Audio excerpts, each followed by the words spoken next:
पृथ्वी पर सूरज और चांद की लड़ाई। बहुत समय पहले की बात है। एक गांव था जिसका नाम था ढोलकपुर। गांव में बहुत सारे परिवार रहते थे, जिसमें से एक था रिंकू का परिवार। रिंकू के पिता का नाम सुनील था और उसकी माँ का नाम ललिता। रिंकू अपने माता पिता की इकलौती औलाद थी, इसलिए उसे अपने घर में बहुत ही लाड प्यार मिलता था। रिंकू 16 वर्ष की बहुत ही सुंदर और सुशील लड़की थी, जो अपने घर में रहकर घर के काम किया करती थी।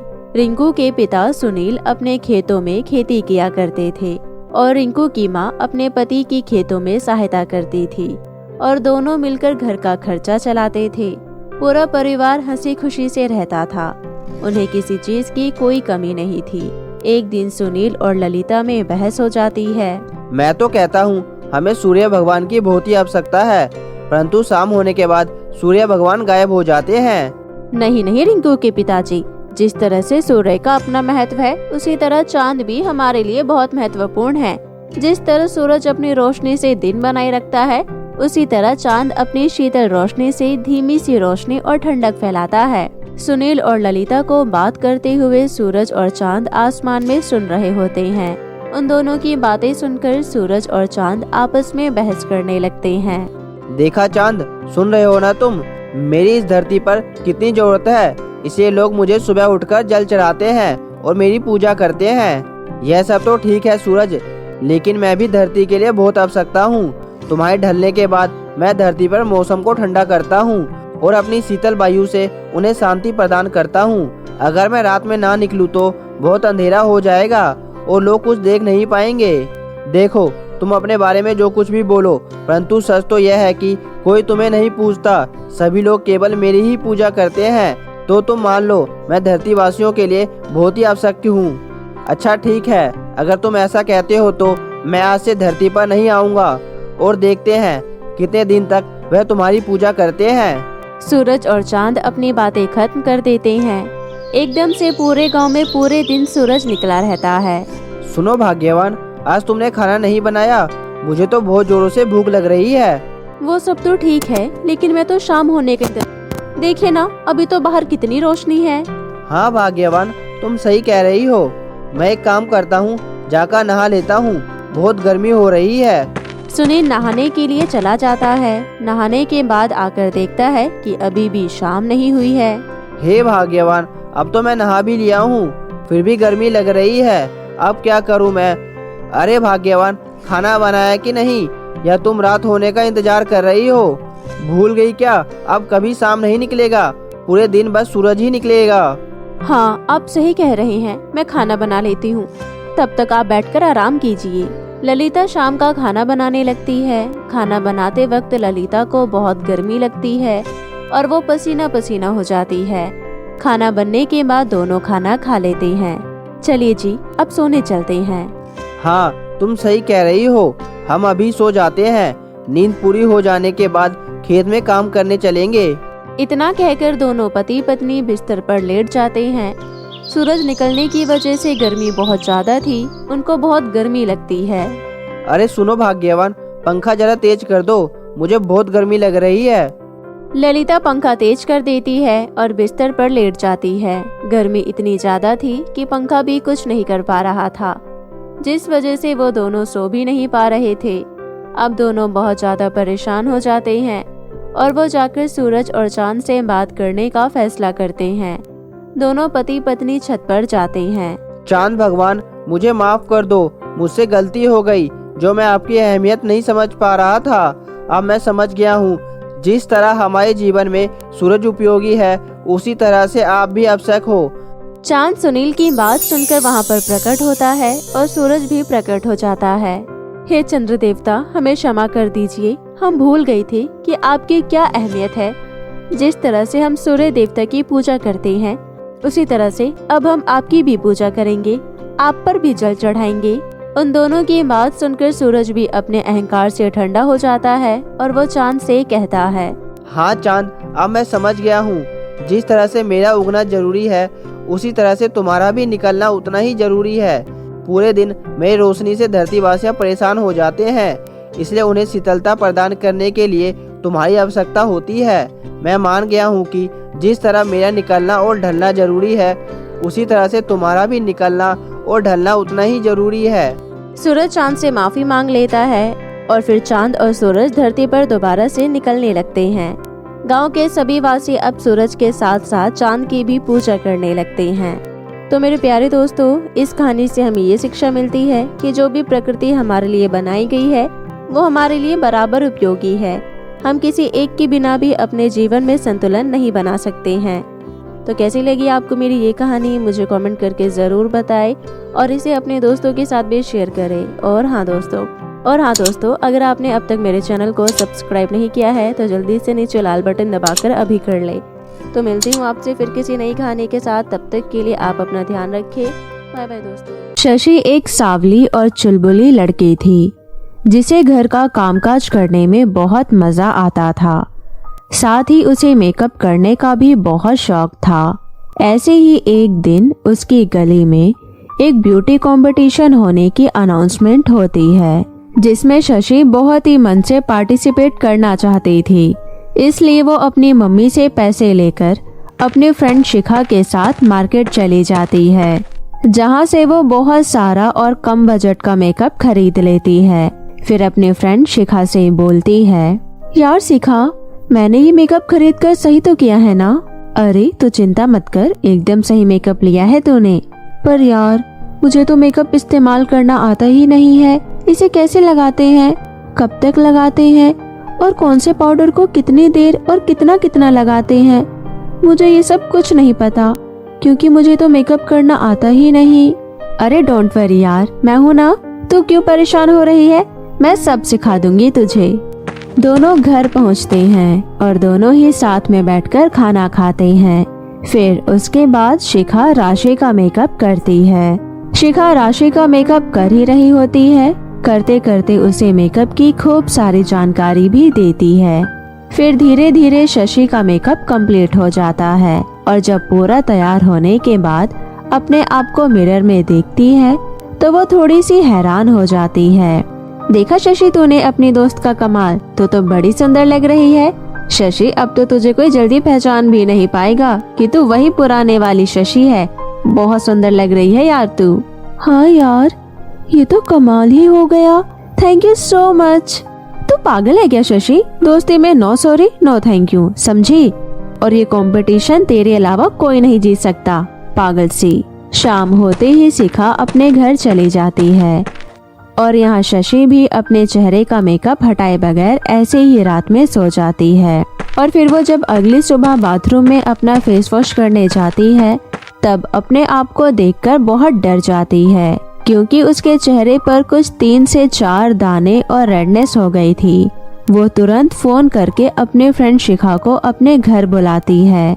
कुछ देर बाद शिखा राशि के पास आ जाती है और उससे बोलती है, अरे शशि, ये सब क्या हो गया? अरे तूने रात को अपना मेकअप नहीं हटाया था क्या? नहीं यार, मैंने रात को अपना मेकअप नहीं हटाया। बस यही गलती हो गई मुझसे। शशि, मुझे माफ कर दे। कल तेरी खुशी में इतनी खुश होकर मैं तुझे बताना ही भूल गई कि रात में तेरे को ये मेकअप रिमूव कर कर ही सोना है। रात भर चेहरे पर मेकअप लगे रहने से तेरे चेहरे का ये हाल हो गया। शशि रोते हुए बोलती है, यार ये सब क्या हो गया? हमें कंपटीशन भी नहीं जीत पाऊंगी, हमें क्या करूं? मेरा तो पूरा का पूरा चेहरे का सत्यानाश हो गया। अरे तू चिंता मत कर, मैं तुझे एक आइडिया बता देती हूँ, कल तक सब ठीक हो जाएगा। शशि नॉन स्टॉप रोती ही चली जाती है। यार अब तो मैं हार जाऊंगी इस कंपटीशन। शशि रोते हुए अपने कमरे की तरफ चली जाती है और शिखा भी शशि को ठीक करने का नुस्खा बताकर वहाँ से चली जाती है। शिखा के बताए हुए नुस्खे की तरह शशि अपने पूरे चेहरे पर उस लेप को लगाकर बैठ जाती है और जब वो काफी देर के बाद अपने चेहरे से उस लेप को रिमूव करती है तब उसे कोई ज्यादा फर्क अपने चेहरे पर नहीं दिखता, क्योंकि एक दिन में कोई असर नहीं हो रहा था उसके चेहरे पर। और अब तो कंपटीशन की तारीख भी बहुत पास ही आ गई थी। फिर शशि उसी हालत में मेकअप लगाकर कंपटीशन में पार्टिसिपेट करती है और वहाँ पर कई सुंदर सुंदर लड़कियाँ कंपटीशन में पार्टिसिपेट कर रही थी। तो बस होना क्या था, शशि ये कंपटीशन देखते ही देखते हार जाती है। उसके बाद जब वो अपने घर लौटती है तो वो बहुत ही ज्यादा रोने लगती है। रोते रोते वो गुस्से में अपने रूम का मिरर ही तोड़ देती है और अपनी बेटी को इतना परेशान देख शशि की माँ बोलती है, शशि अब बस बहुत हुआ बेटा, इतना परेशान नहीं होते, कोई बात नहीं, दोबारा कंपटीशन होगा तो तुम फिर से पार्टिसिपेट कर लेना, फिर तुम जीत जाना, पर अब ये सब कुछ भूल जाओ। हाँ मम्मी, आप सही कह रही हो। इतना बोलकर वो रोती हुई अपने कमरे में चली जाती है, परंतु वो ये सब कुछ भूल नहीं पा रही थी। ऐसे ही दिन बीतते जाते हैं। अब शशि का चेहरा ठीक हो जाता है, उसके चेहरे पर से सारी रेडनेस भी खत्म हो जाती है और धीरे धीरे उसके चेहरे के दाने भी अब चले जाते हैं। अब उसका चेहरा पहले जैसा सांवला और साफ हो जाता है। पर शशि की माँ के पास पड़ोस की एक किशोर आंटी उसके घर आती है, अपने ही जान पहचान के किसी ऋषि नाम के लड़के का रिश्ता लेकर शशि के लिए, और शशि की माँ से बोलती है, अरे वो लड़का बहुत ही अच्छा और नेक है, मैंने तो उसे बचपन से देखा है, एक बार तुम देख लो अपने शशि के लिए, अगर पसंद आए तो बात बढ़ा देना। ठीक है दीदी, आप घर पर आने के लिए बोल देना। ठीक है बहन, अब मैं चलती हूँ। अगले ही दिन ऋषि अपनी माँ के साथ शशि को देखने के लिए उसके घर आता है। ऋषि की माँ शशि की माँ के मुँह से शशि की खूब सारी तारीफ और अच्छे गुणों को सुनकर रिश्ता वहीं पक्का कर देती है और तभी कुछ ही दिनों के बाद उन दोनों की बड़ी ही धूमधाम से शादी भी हो जाती है। शशि अपनी ससुराल की जिम्मेदारियां बड़ी ही बखूबी ढंग से निभाती है। ऐसे ही एक दिन शशि जब अपने किचन में काम कर रही होती है तो वो अपनी सास को बोलती है, माँ जी जरा इधर आकर मुझे ये बताना। वो माँ जी, मैं आपके लिए पकोड़े बना रही थी पर मुझे तेल नहीं मिल रहा कहीं। उसकी सास उसे बताकर वहाँ से चली जाती है। उसकी सास सुनीता शशि के हाथ के पकोड़े खाकर उसकी बहुत तारीफ करती है। अरे वाह मेरी बहू, इतने टेस्टी पकोड़े बनाए हैं तुमने, बहुत ही लाजवाब खाना बनाती हो तुम, और इसकी चटनी तो तुमने बहुत ही टेस्टी बनाई है, मजा आ गया खाकर। दोनों सास बहू मिलकर बातें कर रही होती है कि तभी उसके पास वाली पड़ोसन बब्बन और उसकी बहू रेवती वहां आ जाती है और बब्बन शशि की सास को पड़ोस में होने वाले एक नए मेकअप कंपटीशन के बारे में बताकर चैलेंज कर देती है। सुनीता अपने पड़ोसन बब्बन सिंह से बहुत जलती थी, इसलिए जोश में आकर वो भी अपनी बहू को उस कंपटीशन में हिस्सा लेने के लिए बोल देती है। और सुनीता की बात सुनकर बब्बन बोलती है, अरे ओ सुनीता, तू तो रहने ही दे, तेरी बहू मेरी बहू से नहीं जीत पाएगी। मेरी वाली ने तो ब्यूटी पार्लर का कोर्स कर रखा है और तू, तेरी बहू को देख कैसी सांवली सी है। जब मेरी बहू वो कंपटीशन जीतेगी तब भी ऐसी ही बत्ती सी निकाल कर हंसियो।